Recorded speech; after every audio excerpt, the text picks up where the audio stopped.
soleil levant, 7 h du matin, on commence, c'est le 21 mai.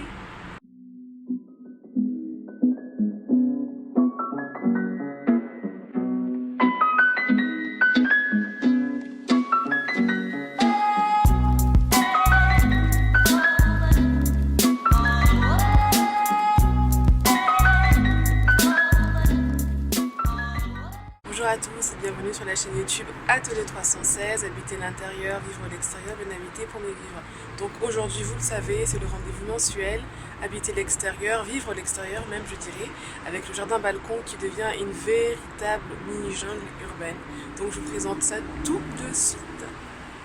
Ici, regardez comment ça foisonne de végétation. Alors ici, ce sont les radis prêts à être ramassés dans quelques temps. Je pense d'ici la fin de la semaine prochaine peut-être. Enfin en tout cas dans 3-4 jours. Voilà, ça sent vraiment bien. Donc les radis, c'est pas compliqué. Il suffit de les mettre en terre, d'arroser voilà, tous les jours, voire tous les 2 jours, ça dépend de votre région. Puis ça pousse comme un rien, c'est super. À côté, on a les fraisiers. Donc les fraisiers sont en train de donner des fraises. Je suis trop contente. Franchement, ce sont des fruits de taille moyenne. Ils sont pas non plus trop petits. Donc je suis assez contente. Il n'y en a pas de partout, mais voilà. Donc il y a ceux-là qui ont déjà mûri. Et ici, ils sont un petit peu verts encore. Je sais pas si vous voyez bien. Et ceux-ci sont encore un petit peu verts. Il y en a pas mal. On a deux chiches qui sont bien sorties, donc ça c'est super. C'est vraiment un bon signe. Là j'ai mis, je crois que c'est du souci ou de la bourrache, je sais plus, donc il y a des fleurs qui vont sortir en plein milieu. Ça va être vraiment sympa. Et là on a des bébés capucines qui sont aussi en train de germer, donc c'est trop bien. Alors ici, qu'est-ce qui nous intéresse? Ce qui nous intéresse, ce sont les feuilles les plus petites, à savoir celle-ci, enfin les plus petites, celle-ci. Et c'est tout simplement en fait des futurs figuiers de Barbarie. Et on voit déjà très bien la forme un petit peu cactus qui est en train de se dessiner. C'est incroyable, c'est incroyable. Donc c'est une croissance assez lente je trouve. Parce que c'est resté bien à moins comme ça. Mais ça se développe tranquillement mais sûrement. Donc je suis contente. Des figues de Barbarie j'en raffole. Et puis d'un point de vue on va dire un petit peu horticole botanique, c'est intéressant d'avoir des espèces de ce type en fait qui produisent des fruits mais qui sont aussi un petit peu des plantes dites grasses. En tout cas, on va voir ce que ça va donner. Donc, il y en a 3. Celle-ci. Il y en a une autre qui était censée être au milieu, je ne la vois plus. Et puis une autre là qui est un petit peu ensevelie sous la terre. Et entre les deux, eh bien, j'ai semé ici, normalement, je pense que c'est de la bourrache, ouais. C'est des feuilles de bourrache, une petite salade qui s'est retrouvée un petit peu ici, comme ça, au hasard. Derrière, on a notre pépinière. Donc là, en fait, on a un pommier ici. Et je crois que je vais le rempoter aussi parce qu'il me semble en bonne forme. Alors que les autres, je sais pas s'ils sont de la cochenille, mais ils ont été bizarres. Donc, futur pommier Golden des Alpes à rempoter. Sinon, là, c'est un pommier aussi, un bébé pommier, mais bon, on tire la tête. On verra un petit peu comment ça va se passer dans les jours à venir. Là, on a toujours les bébés chênes, un amandier, chêne. Bon, voilà, il se stabilise. Ensuite, dans ce pot, eh bien, vous l'avez reconnu sûrement, c'est un plant de tomates, je dirais même deux, parce qu'il y en a un deuxième ici. Donc voilà, en fait, ça c'était un semis qui a sorti un petit peu de nulle part, qui était dans une bouteille, et j'ai vu que ça a résisté malgré le petit froid, parce que ça avait commencé un peu en février, donc il faisait un petit peu froid. Et puis en fait, j'ai capté qu'un jour, donc il n'y a pas très longtemps, il y a 3 semaines, en fait c'était très bien, que le plant était assez vigoureux et résistant, donc je l'ai remis en pot. Donc on va voir, je crois que ce sont des tomates cocktail, des tomates cerises, donc un calibre plutôt petit. Mais voilà, ça va être intéressant et je suis hyper contente. À côté, ici, c'est tout simplement des graines de tournesol qui ont germé. Voilà, à suivre, pour voir ce que ça va donner. Peut-être qu'il faudra clairsemer, je ne sais pas, mais en tout cas, ça pousse. Donc ici, la plante grasse, je la trouve hyper belle. Enfin, une plante grasse, je crois que c'est une variété de Kiveria, si je ne me trompe pas. Je vais prononcer, mais je crois que je vais prononcer. Donc elles ont plein de floraisons, donc c'est super. Normalement, reproduction sexuée. Et puis on voit que sur les restes des bébés, il y a la vie au vous voyez, il y a un petit bébé qui sort une chute enfin, de la tige un petit peu sèche. Et sinon, il y a une propagation aussi par les feuilles. Ça va prendre racine, on voit que ça prend déjà racine. Ici, c'est le figuier que j'ai changé de place. Donc là, il est un petit peu surélevé sur des planches. Et en fait, c'est super parce qu'il est vraiment en plein soleil. Il a vraiment la lumière, il n'a pas d'ombre. Et il ne fait pas vraiment d'ombre d'ailleurs aux autres plantes. Donc il pousse bien, très bien. Et comme vous voyez sur la surface du sol, de la terre, eh bien j'ai semé plein de plantes en fait, plein de graines qui sont d'espèces différentes. Donc on a soit des fleurs, donc ici ce sont des tagettes, des œillets. À côté là ce sont des... ce que vous voyez avec le début de fleurs ici. Donc ici là c'est du lin. Du lin. Voilà, du lin, une capucine, voire même 2 capucines. Donc voilà, un mélange de lin, de tagettes et de capucine. C'est à la fois un couvre-sol, notamment pour le lin, et en même temps c'est ornemental et on fait du compagnonnage, pardon, désolé. Et puis voilà quoi, c'est sympa, et puis ça peut retirer aussi des nuisibles, notamment les tagettes. Donc c'est intéressant et je suis super contente de ce figuier que je le dis à chaque fois. Je l'avais acheté à Lidl sans grande conviction et franchement jusqu'à présent il tient bien la route. Donc je suis hyper contente et là il va vraiment se plaire en milieu méditerranéen. Donc j'ai vraiment hâte de le mettre en pleine terre, en vraie terre pour qu'il puisse pousser et me faire plein de figues. Il y a du nouveau, donc on a un bébé noyer qui est en train de pousser. Alors j'ai décidé de me suspendre sur le vélo, simplement pour me rendre place, sachant que là c'est occupé de partout. En tout cas il est bien, il a vraiment une bonne lumière du matin, donc c'est cool, pas besoin de trop de soleil. Et voilà, il se porte bien, il pousse bien. Et juste en bas, j'ai rencontré un bébé amandier, le voilà. Ses racines elles étaient un petit peu trop serrées dans la bouteille, et je l'ai mis ici. Je vais tout intervertir avec le... L'amandier, c'est un truc de fou, il doit être à peu près à 20 cm de hauteur, en tout cas la tige, il pousse hyper bien, ça c'est vraiment un beau futur arbre.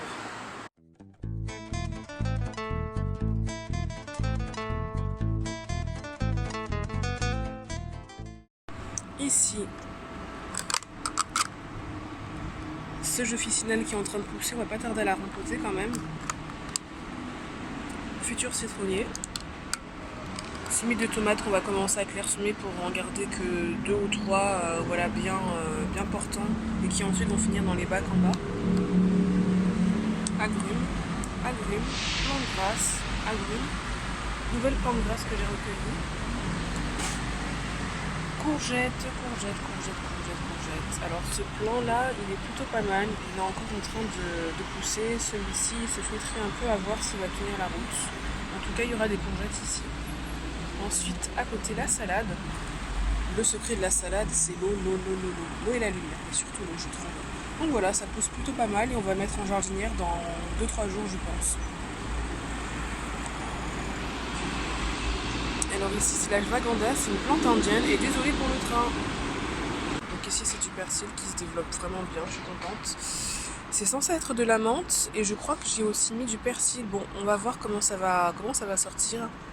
Ici c'est de la moutarde, voilà, à la base c'était des micro-pousses que je voulais manger, puis je me suis dit tiens je vais les mettre dans un pot pour voir ce que ça va donner et voilà, ma foi ça tient plutôt bien la route.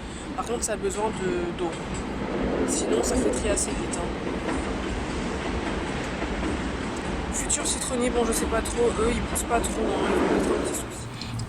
Et il y en a certaines qui prennent donc le soleil de l'après-midi façade ouest, d'à peu près 15h30 jusqu'à 19h, donc on est quand même sur 3h30 environ, voire 4h d'exposition, sachant que là les journées continuent de s'allonger jusque dans un mois en fait. Donc c'est vraiment super. Le plant de tomates là, spontané, qui a bien poussé. Alors là, tournesol, plant de tomates, il y a un peu de lentilles et de lin mélangés. Là c'est des petits semis, donc sauge officinale et tomates, laitue, qu'on va pas tarder à rempoter, ou plutôt à mettre dans une jardinière. Futur citronnier, ashwagandha, courge, mélange de menthe, et je crois qu'il y a du persil que j'ai mis sans faire exprès. Beau persil, hyper bon. Futur souci, moutarde, agrumes. Alors ici, plante grasse. J'aime beaucoup ces couleurs, c'est trop beau. C'est vert au centre et puis ensuite c'est rouge-rose aux extrémités. En tout cas, on a plein de nouveaux bébés qui sont en train de sortir. On le voit très bien ici. ici, enfin bref. Ici, et à côté, là aussi, il faut que j'enlève quelques feuilles pour faire une espèce de ronde. Puis on aura à la fois, je pense, 2-3 plants. Et puis plein de petites propagations avec les feuilles qui seront détachées, donc j'ai hâte. En tout cas, c'est très joli aussi. Je crois que c'est aussi une variété de crassula. Ouais. Alors ici, je suis contente. Normalement, c'est un arbre de Judée qui va sortir. Arbre de Judée, je trouve ça magnifique. Au printemps, à l'automne, ça donne une couleur violet rouge. Les fleurs, c'est waouh. C'est waouh. Donc j'aurai un arbre de Judée. Plants de grâce et toujours plants de grâce. Ensuite, ma collection de plants de grâce, elle ne bouge pas, c'est toujours là. Elle se développe vraiment bien, c'est super. Voilà. Que dire de plus? Bah, alors les feuilles, donc les fleurs là, elles se flétrissent un peu. Forcément, la saison est passée. En tout cas, ça fait bien longtemps qu'elles sont sorties, donc à un moment elles meurent. Elles se développent bien. Regardez, celle-ci, elle a une forme assez originale, c'est-à-dire que sur les bords des feuilles, eh bien, il y a des espèces de petites feuilles qui se développent. En tout cas, ça donne une forme assez particulière, originale. J'aime beaucoup. Voilà, sinon il y a les copains chênes qui se développent, hein. Ils sont toujours vert pétant, donc là ça fait plaisir. Ils sont vraiment encore en bonne forme, en bonne santé, il n'y a pas de nuisibles. Donc je suis assez contente, il va falloir les rempoter par contre, je ne sais pas où, mais en faire quelque chose. En tout cas avoir 2-3 chênes, ça serait pas mal. Et ici, les bébés succulents. Alors, ils sont très bien là-dedans dans leur peau. Mais j'étais en train de penser, étant donné que j'en ai encore plein qui sont en train de sortir, je pensais faire une espèce, vous savez, de jardinière, de potée entre guillemets avec tous ces bébés, c'est-à-dire acheter ou récupérer un contenant en terre cuite de préférence et les mettre tous comme ça fera une belle jardinière de petites plantes grasses qui vont se développer en même temps. Qu'est-ce que vous en pensez? Et puis ceux-là, je vais les récupérer vraiment pour avoir des plants individuels avec ceux qui sont en train de sortir sur le balcon. Ici, c'est mon dernier avocatier, donc un bébé avocat qui, comme vous l'avez vu précédemment, a été rempoté dans un pot tout seul. Et voilà, et j'ai décidé de le surélever pour qu'il ait plus de lumière. Et en fait, c'est plutôt bien, quoi. Il est vraiment bien à sa place. Et là aussi, eh bien, au niveau du noyau, j'ai semé. Donc là, on a des graines de lin qui sont en train de sortir, graines de lin. Et toujours des tagettes. Là, c'est vraiment pour voir un petit peu comment tout ce système fonctionne avec 3 espèces différentes, donc à savoir un avocatier, des graines de lin et des tagettes. Voilà, les jardinières ressemblent à quelque chose. Donc là, on a différentes variétés. On a de la ciboulette. Ça, ce sont des œillets, persil. Et je suis censée avoir du basilic, mais je le retrouve pas. Donc ça, c'est pas du basilic. Alors en tout cas, vous voyez, les tagettes, les œillets sont en train d'avoir leur première fleur, bouton de fleur. Donc ça va pas sortir tout de suite, hein. Je pense qu'il faut attendre au moins peut-être une bonne quinzaine de jours pour que ça se développe bien. Mais voilà, c'est très satisfaisant en tout cas.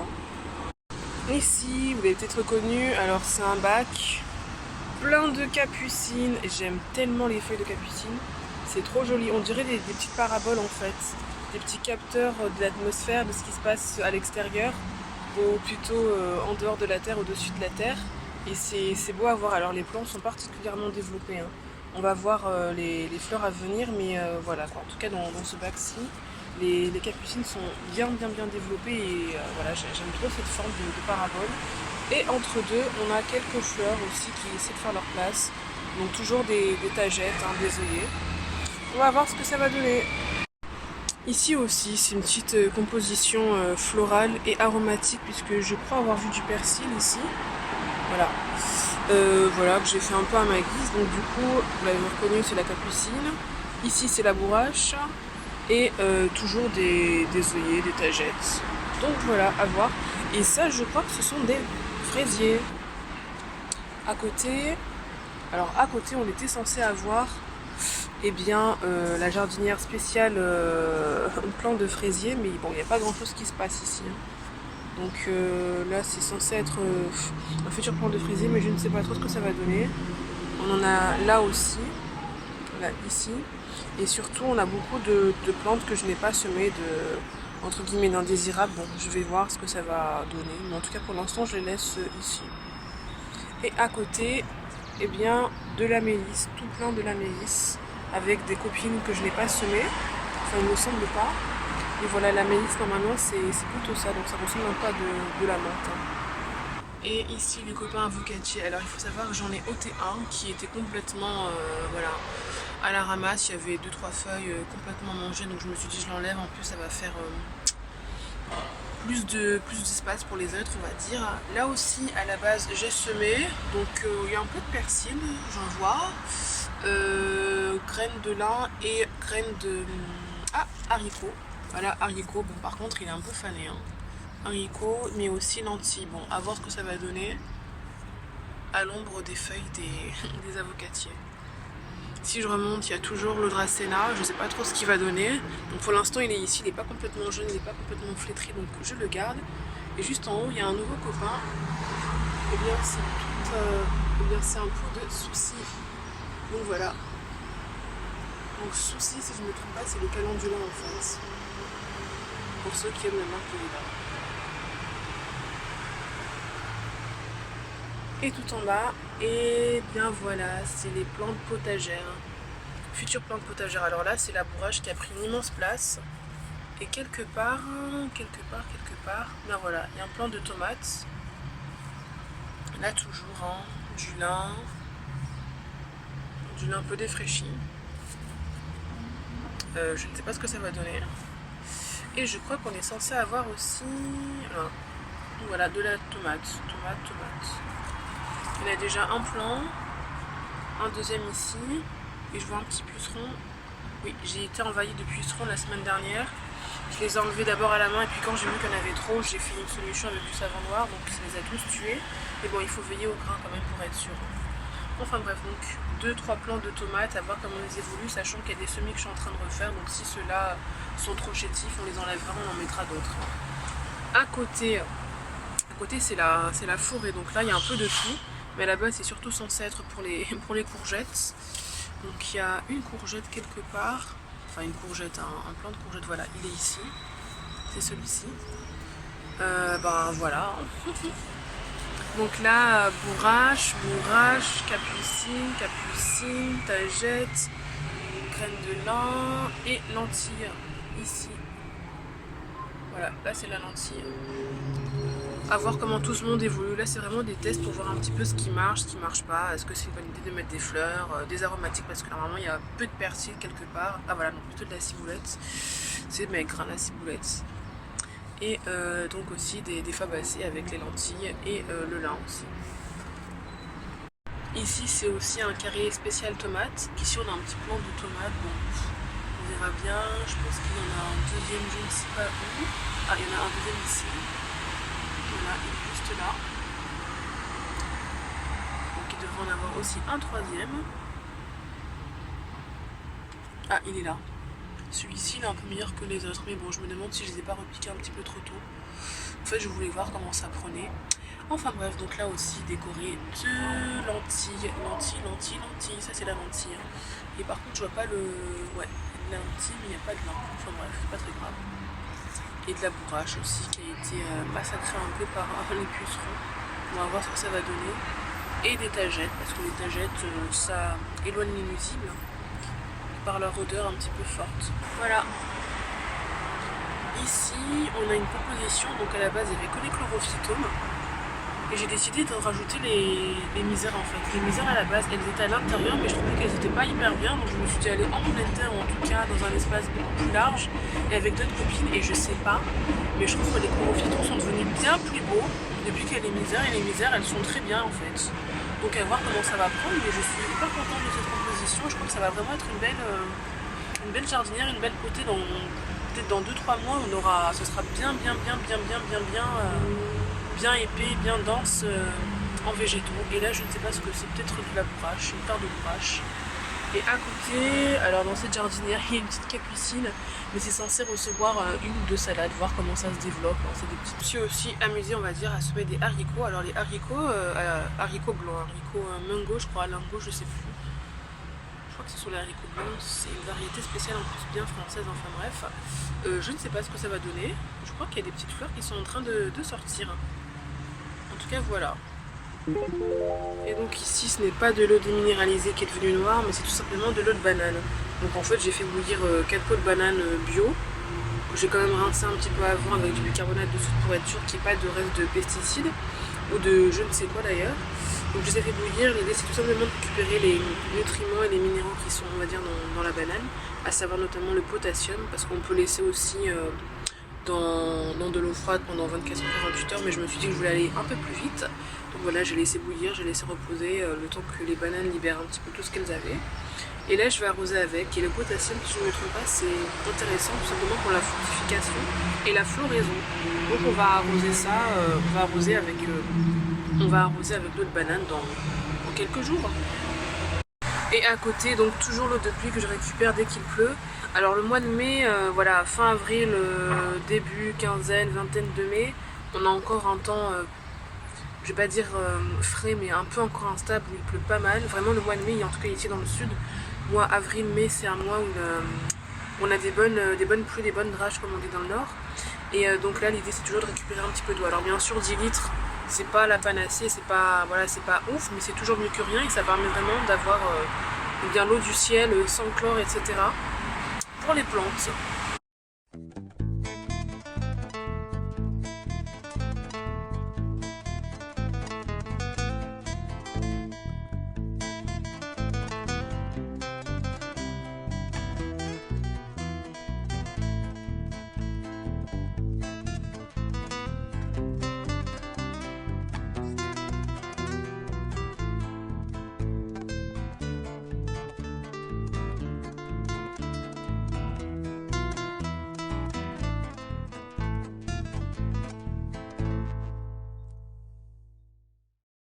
Voilà, c'est tout pour le 21 mai. Je vous invite vraiment à liker, à partager cette vidéo et à la commenter si vous avez des questions et des remarques.